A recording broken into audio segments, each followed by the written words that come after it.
Talk is about pgquack, which is a Postgres extension that we wrote that is literally DuckDB execution in Postgres. By a show of hands, who here has heard of DuckDB? Who has used DuckDB yet? Okay. Great. So this is just to tell you first a little bit about me and our team, and really give you intro into like the purpose behind our company. It's really our mission to turn your app database into an analytics powerhouse. The question we're asking is, what if a general purpose app database like Postgres could be just as fast or faster than a specialized data warehouse engine? What does the world look like if your app database is faster than your data warehouse? Does that change the way that you think about where to store your data, how to access it? I'm not exactly sure just yet, but we're excited to explore that idea. I'm in the middle. That's Mario. Input Neil here. We have Cassie, the dog, Jerry, and Owen. We're a totally remote team spread across the world. So the agenda for this session is quickly to talk about the problems that we're trying to solve. What's DuckDB and what's pgquack? Why are we doing this? How it works specifically, how to use it, and if you're interested, and everything looks good, where you can help us out. This is an open source project, after all. Okay, so what's the problem? The problem is analytics in Postgres are really slow. And there are many cases when analytics could be or should be in the app database, as opposed to pulling it into its own separate analytics database like ClickHouse or something like that. Engineers waste a lot of time trying to fix the performance issues around analytics in Postgres. Maybe you're creating indexes, removing indexes, like looking for these temporary solutions. The CEO is saying, why is the app slow? And just blame the database and you're trying to figure it out. The reason is because Postgres is really not optimized for analytics. So when you start a company, you put everything into your Postgres database, a long-running analytics query is really going to, impact your transactional workload too. So what's DuckDB? DuckDB is a fast in-process analytical database. That's straight from their website. They say DuckDB Labs is a small artisanal data processing company based in Amsterdam in the Netherlands. They are not necessarily formed as a commercial entity. They are, focused on academic research and building the best possible execution that they can. So just to give you a sense of where they fit relative to us in this project. So what we're building, DuckDB in Postgres. I'm excited to share with you that we've formed a partnership going forward with the DuckDB team out in Amsterdam to accelerate the development of pgquack and to make DuckDB execution modular inside Postgres. The reason is because it's really fast. We'll get into that in a moment. It's simple. You can install and use pgquack in less than a minute. I said a minute to be pretty conservative here. And then third is it's free open source. It's completely permissible. You can do whatever you want with it. It's Apache 2 license. So you can even sell it. Go wild. So it's real fast. I'll show the full benchmarks on the next slide, so you can. I don't know how small it'll show on the next slide, but we'll find out. So what this graph shows is relative time for query execution. This is a log inverse. So if you look at the x-axis, it's like 150, 25, 12, 6, and 3. So what do we see here? We see that in the ClickBench benchmarks, which are designed by ClickHouse, that they are, pgquack, DuckDB, and ClickHouse are nearly the same speed. In fact, the difference between pgquack and native DuckDB execution is actually a difference of less than 5%. So in my world, that's pretty much the same. The other interesting thing is, if you're using DuckDB execution inside Postgres, well, these analytics can now run faster, benchmark faster than Redshift, Snowflake, AlloyDB, Timescale, Citus, and of course just vanilla Postgres to kind of set the baseline of this graph. I mean, these are really incredible results. They're a bit beyond what we even expected. But you get the DuckDB execution where your data already is inside Postgres, so you don't have to pull it out into a separate system. So this is an expanded version. What, is that really true? So then these are 42 queries that were tested, and green, of course, is good. If you look at DuckDB Parquet partition versus pgquack, the numbers are basically identical, like I said, less than 5% difference. And yeah, this is like really the source of truth when it comes to like actual speed of pgquack. So, you know, in part, what we're doing here is we're working to make these specialized execution engines in other databases almost unnecessary, redundant, and frankly expensive. So it's just too small. No. If you have questions for me in detail, like about these next 3 slides, feel free to come find me afterward, and we can go through the slides together. But this shows how does pgquack actually work. So the first thing is there's this pgquack process utility hook that indicates, like, it tells Postgres, okay, now you go and run our code. The second is this a quack table? You'll see in the create table, you have to define using quack. If you say using quack, then it will create a columnar representation of your row-based Postgres table. So that's like your DuckDB table. Yeah, so is it a quack table? If it's not, it won't run there. It will just run on your regular Postgres heap table. And if it is, then it will convert the PG types to DuckDB types. Postgres types and DuckDB types are not exactly identical, so there needs to be a little bit of iteration and change. And then it will just execute the create table statement to DuckDB storage and complete. We could continue to go into depth here. This is the insert into quack table. It's important to note that one of the foundational pieces that allows this to exist in the first place is something called the Postgres table access method, which allows you to use columnar tables within Postgres in the first place. So that, pgquack wouldn't even be possible without table access method APIs. May I ask a question? The suggestion that I understood this was like, I've got a transactional database as the backbone of my application, and I'm going to add DuckDB tables to it.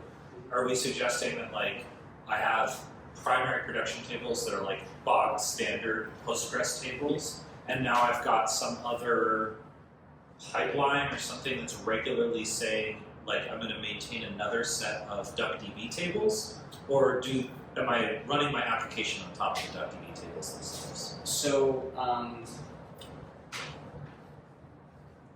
the table access method allows you on a table-by-table basis to define the table format type. So all within the same Postgres database can you have the heap tables and the quack tables. If you want to isolate those quack tables to their own instance, you certainly can do that, and you'd have to set up a pipeline. But again, this can all be present within the singular Postgres database. The one thing to point out is, and this is like the key limitation right now, which is don't use Quack tables as your primary data store. That's what I was kind of getting at. Yeah, so you can update those tables, but there's no like write-ahead logs, for example. So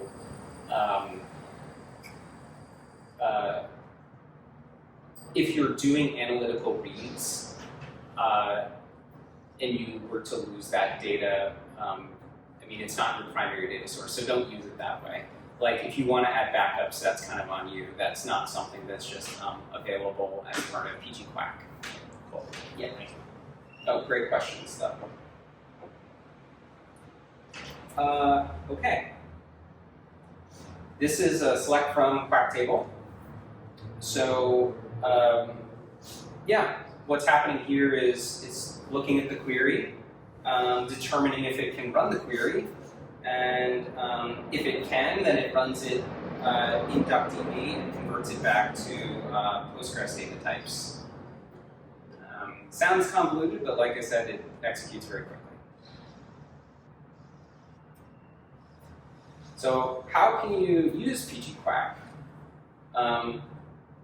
By show of hands, can you raise your hand if you've used a Postgres extension before? Okay. So with Postgres extensions, you need to do some level of like version and dependency management if you're going to really run it in production, right? So for new versions and like dependencies, like if only there was a package manager like npm for Postgres extensions. Wait, do you hear that? Knock, knock. Oh, there it is. We've already built it. So we built a npm for Postgres extensions that's called Postgres Extension Manager. We call it PGXman for short. If you go to pgxman.com, you can have a package manager and extension registry. So in order to use PGXman, you just have to do a brew install and then pgx install pgquack. That's it. All dependencies are taken care of automatically. We use apt, and these are pre-built packages, so it will work. You won't encounter any frictions. This is probably too small for you guys. But this is an example where you're using brew and adding PG factor. This may be a popular Postgres extension you've heard of before. PostGIS is another popular one. And if you don't have a Mac, yeah, you can do that. Curl. And if Aiven adds PG Quack to their extension list, then that's all you would need to do to add PG Quack to your Aiven Postgres database. Just create extension PG Quack, that's it. Okay, so this is just to say, yeah, you have to specifically say using Quack, in these create tables so that Postgres knows to create the table in the right format. Because again, DuckDB is executes on columnar format. Yeah, so this is a project that's built in public and it's fully open source. That is me in Amsterdam with the DuckDB founders last week. Maybe this gives away how poorly traveled I am, but I hadn't been to Europe since I was 14. Now I'm 35, so I don't just go to Europe for anybody. So we're excited to work together with the DuckDB team to really flesh out this project in a open source way. These are the three pillars of things that we need to go out and solve that are need to be essentially fixed to fully realize what PG Quack can be, make it work with Postgres storage, improve concurrency, and support for indexes.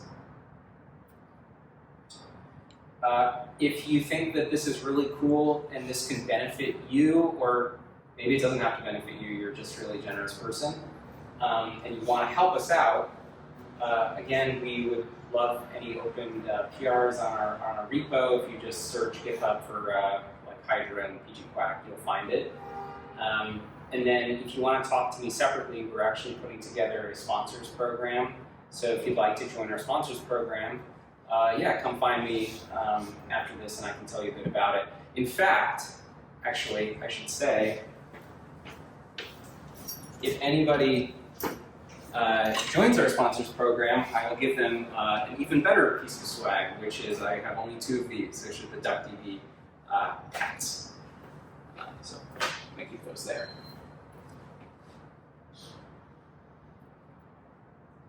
Okay, thank you, and don't forget to grab a hat.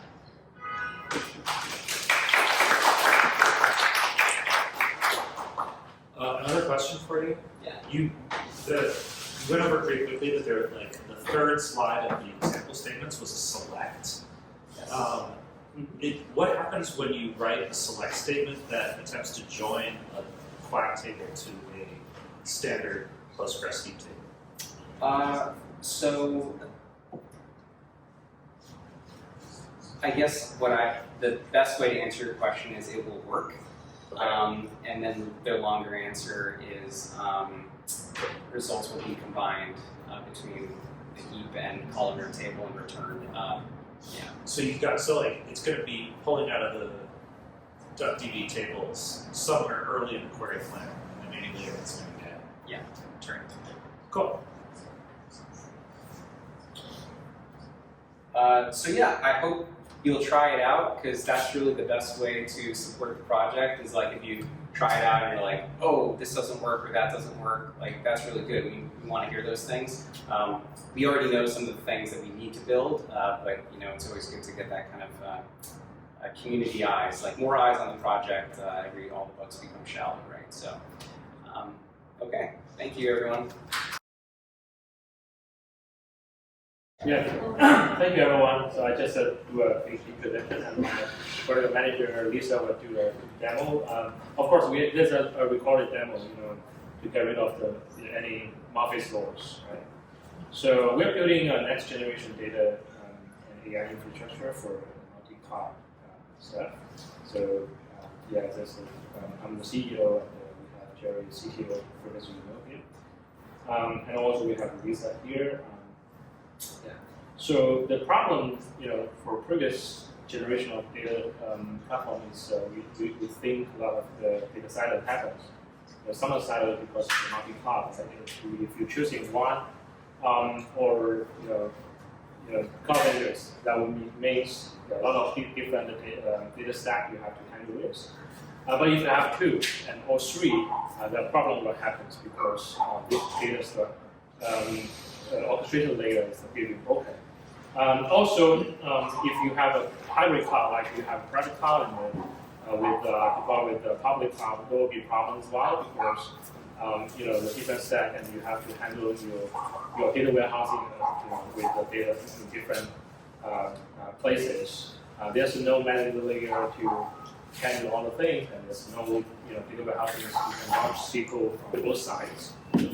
And also there's some transparency issue if you're a big company, you have different organization, they may not share the data, right? You don't know which organization have what kind of data at the whole company level. So that's what we do. So what do? We see that this is a pain point in the multi-cloud generative AI age. So previous one, in the first generation will be everything's on-prem. And the second generation, we see the data is shifting from on-prem to the cloud. And now we see that the data is shifting to the multi-cloud and hybrid cloud, and also a lot of more and more in the generative AI application to actually consume the data. So that's make us to rethink what will be future data platform looks like. And previously we are focused on a lot of query engines, right? We want the engine run as fast as possible, just like in the car industry. We want Ferrari or Lamborghini. We want it as fast as possible. But now we want something like the Tesla's autopilot, right? We want all these engines to be automatically shipped. I think for the data platform, it's also the same. Previously, we want the engine run fast and faster, but now we want this kind of workload to be, automatic, optimized, and maybe launched in an optimized way. So this is the right time to shift into the next level. So our project is providing different layers. The most important critical one is the metadata center.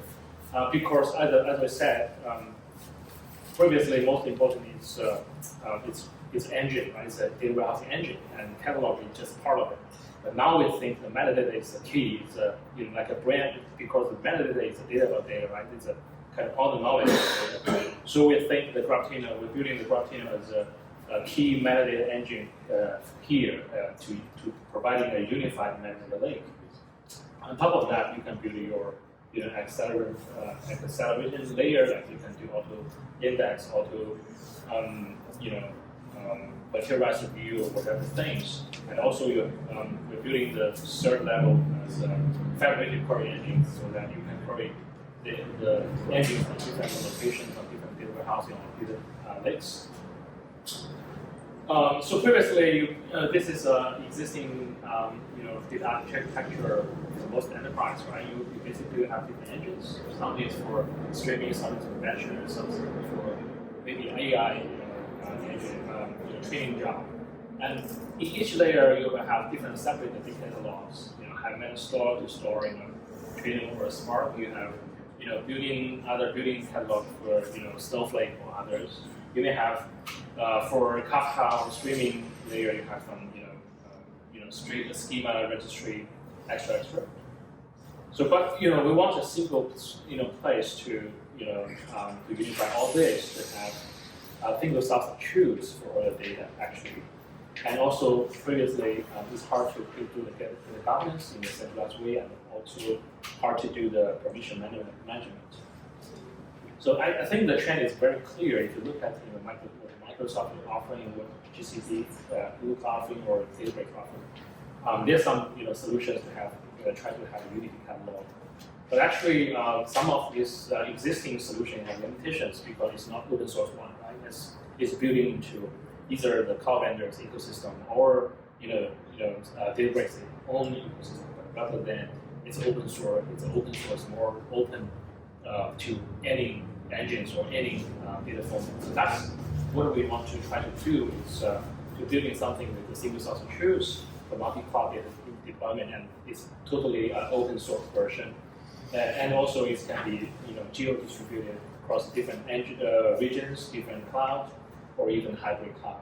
And also you can define once, you can secure anywhere, extra, and you can have all the data discovery, even the data from different organizations. You can share the metadata or share the schema across different organizations. So this is some design architecture. I just skipped this. We already open source the Graphtino. If you search in the Google or GitHub, it's totally there. You can find more details here. Sorry? Okay. So there's some design choice, like we design with a flexible object model to abstract the tabular data to the table format, and also the different files, like for AI workloads or machine learning workload, you want to handle unstructured data or data sets, and also we can handle the model or the Kafka topics. There's many design choice details, like we also support multi-engine like Spark, Trino, and we are in progress with supporting the Flink and other engines as well. And for some commercial engine like Snowflake, Extra, and we have the plan to support it as well, because we are open source, but we're also the company that need to make progress on the commercial side. And also we can do to replace the existing Hive metastore. The existing Hive metastore actually has a lot of problems. Maybe Hive metastore is the only one that is still existing with values. Most of the people is shifting all the workloads from the Hive to maybe the Trino, maybe Spark SQL, or anything else. Okay, so this is demo time. Oh. Okay. The one thing worse than giving a live demo is being forced to listen to your own voice, which I'm about to do. I don't think the sound's going to come out. Is there a way that I can break the sound into 2 frames?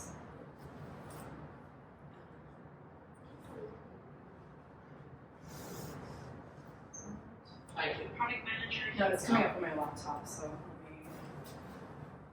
we saw everything always has to go wrong. Especially with unexpected demos. Especially so. Let's see. All GTB, I'm assuming. Yay. Just FYI, this might be really loud. Here. Oh, it's not so loud. Of the company named Sciarrino. And one of the things that I'm really excited to share today is Oh. our in-rest catalog service for Iceberg and how you might be able to use that with your current Hive meta stores using Trino all in one interface.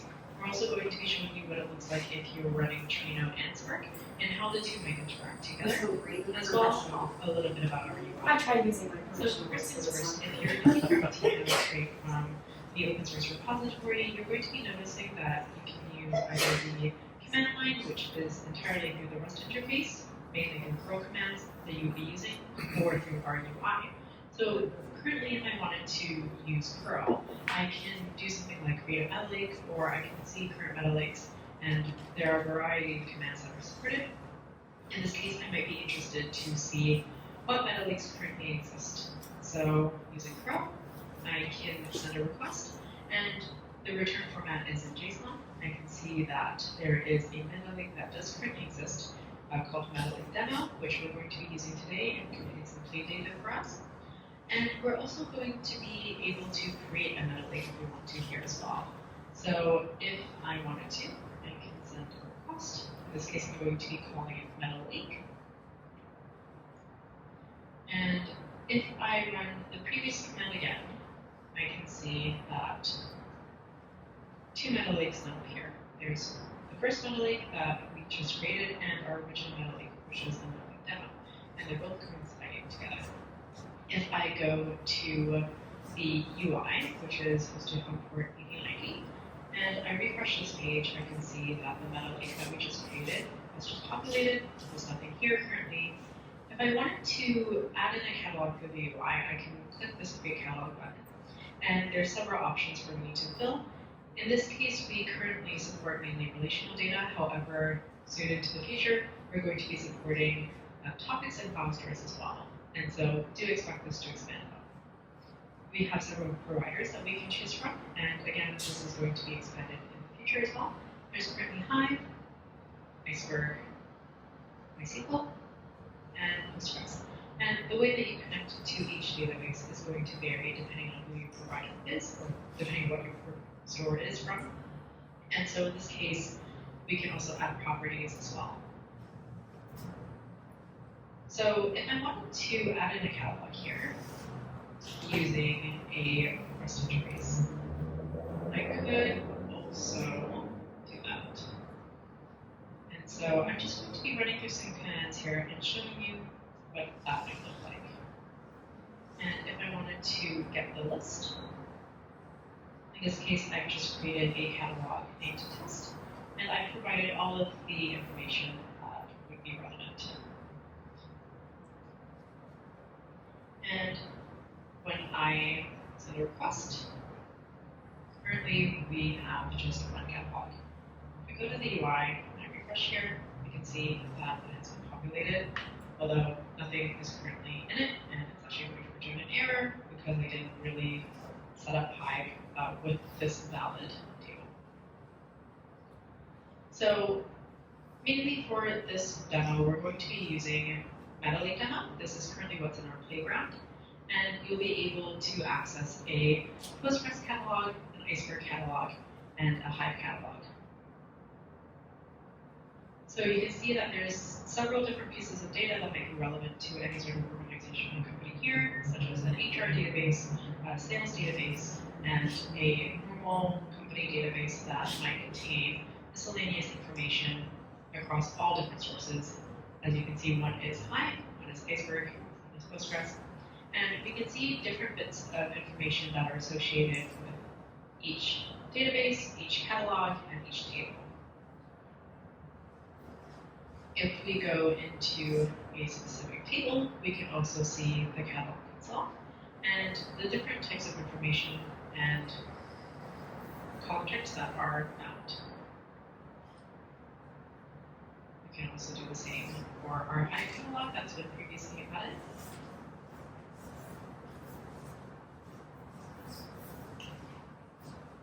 And all of our information there has been pre-populated. So this is included in the playground, which is what you can use to play around with Gravitino if you don't want to set up multiple databases and multiple catalogs on your own, just to join them together and see how it works. So for this demo, we're going to be looking at the way that a data engineer might interact with Gravitino through Trino. And so in this case, we have a Docker container here. We actually have two, one containing Trino that is connected to Gravitino, and one containing Spark that is connected to an Iceberg catalog. And so before we get into that, I also just want to give a quick shout out and note that our UI currently here that we're seeing is our community edition, and that in the future we're going to be having an enterprise edition that adds a lot more functionality and that looks a little bit sleeker. But currently, as you see here, we're a little bit more bare bones in the UI. And any suggestions, we are, of course, welcome to help implement. So let's say that I am using Trino, and I want to show the current catalogs that I have access to. And again, this is connected to Gravitino, and so all of my catalogs across several different services appear here. You can see the same ones that were in the UI. We can also do a lot of the same things, of course, that we were doing in the UI, such as looking at the schemas and looking at information on tables. We can also cross-join across these different catalogs. So in this case, if I wanted to write a select statement that involved both the Iceberg catalog and the Hive catalog, I would be able to do that.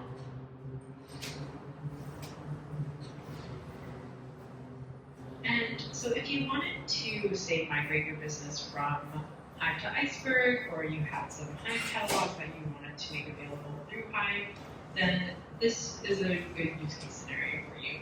Gravitino provides a Iceberg REST interface service where you will be able to use Spark to, say, access the REST catalog, and be able to write, say, table data, and then somebody else might be able to come in, or yourself, and use Trino along with Hive to be able to join that data together, or to be able to access everything in one single fabric layer. So let's say that I am somebody in another department and I want to use Spark. That is a tool that our team uses, and we have our own environment set up for this. So in this case, I'm going to be using Spark SQL. And much like in Trino, I'm going to be looking at some of the information that might be available. So in this case, if I wanted to look at the database, that was the sales database available in Iceberg here, I could do that. And if I showed the databases, you can see that only sales pops up. And this is because this current session Spark is only connected to our Iceberg catalog. I can also get extended information if I wanted to. And this is all pretty consistent with what we've seen before, so I won't go over it again. But if I wanted to, say, run some Spark code that inserted a new row into this sales database, in this case, the customers table, I could do so. So let's insert a new row here. But before I do that, and so I haven't run it yet, I'm going to go back to Trino for a second, and I want to show you what this query looks like without, sorry for that, okay, I'm going forward, and look at what results come back. So this is our 17 row result, and we can see that I was able to join across both Hive metastores and the Iceberg catalog.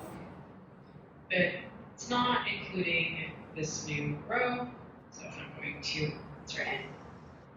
And if I go back here and I run that command again,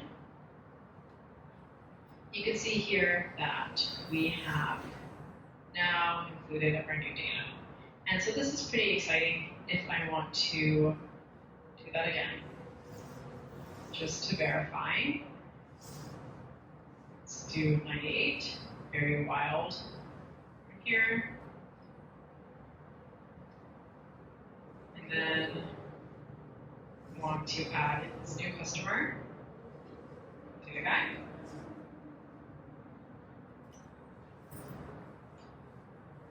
And we can see that he is now here.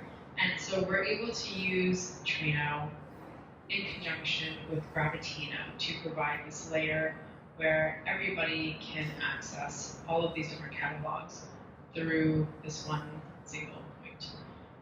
And it is consistent if you're using it in a different environment too. So this is, again, just connected to our Iceberg catalog, but the changes are consistent with our training session. So if you do have any other questions, please do let us know. We're happy to support new connectors, and in the community, you're welcome to find us on our repo, datastrata/Gravitino on GitHub. And please do give all the questions now. All the questions.